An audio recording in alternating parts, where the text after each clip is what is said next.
Black box का नाम भले ही ब्लैक बॉक्स हो, लेकिन ये होता गहरे नारंगी रंग का है, ताकि जब किसी विमान की दुर्घटनाग्रस्त होने की स्थिति हो तो इसे आसानी से ढूंढा जा सके। दरअसल ये दो अलग अलग इंस्ट्रूमेंट है। एफडीआर यानी फ्लाइट डेटा रिकॉर्डर और सीवीआर यानी कॉकपिट वॉइस रिकॉर्डर।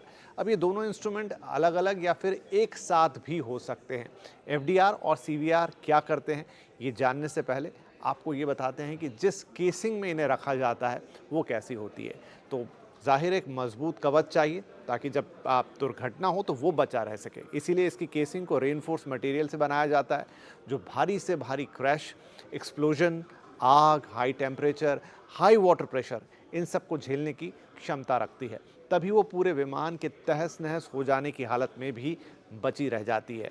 अब बात एफडीआर और सीवीआर की, तो जैसा कि नाम से ही साफ है, एफडीआर यानी फ्लाइट डेटा रिकॉर्डर, जो किसी भी फ्लाइट के सभी महत्वपूर्ण डेटा जैसे कि altitude, speed, engine thrust, flight path, air pressure, system function और ऐसे सैकड़ों फ्लाइट इंफॉर्मेशंस को रिकॉर्ड करता है। वहीं सीवीआर यानी कॉकपिट वॉइस रिकॉर्डर भी अपने नाम के मुताबिक कॉकपिट में मौजूद दोनों पायलट की बातचीत, इसके अलावा रेडियो ट्रांसमिशन, वार्निंग अलार्म या किसी भी तरह की आवाज़ जो कॉकपिट में हो रही है उसे रिकॉर्ड कर लेता है। अब किसी भी दुर्घटना की स्थिति में ये दोनों इंस्ट्रूमेंट बहुत अहम हो जाते हैं, जो दुर्घटना के पीछे की असल वजह तक पहुंचने में मदद करते हैं।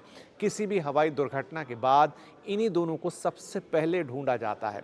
अच्छी बात यह है कि अहमदाबाद हादसे में 28 घंटे के अंदर ही ब्लैक बॉक्स को ढूंढ लिया गया। ये अमूमन किसी भी विमान के पिछले हिस्से में रखा जाता है, क्योंकि दुर्घटना में इस हिस्से को सबसे कम डैमेज होता है। ब्लैक बॉक्स के मिलने के बाद एक्सपर्ट फ्लाइट डेटा के आंकड़ों को और वॉइस के सैंपल को मिलाते हैं, उन्हें डिकोड करने की कोशिश करते हैं। इसमें रडार है उसके लॉक्स को भी मिलाया जाता है और कुछ और डेटा भी सिंक्रोनाइज किया जाता है, और फिर कुल मिला के ये पता लगाने की कोशिश होती है कि जो विमान दुर्घटनाग्रस्त हो गया, असल में उसके पीछे वजह क्या थी।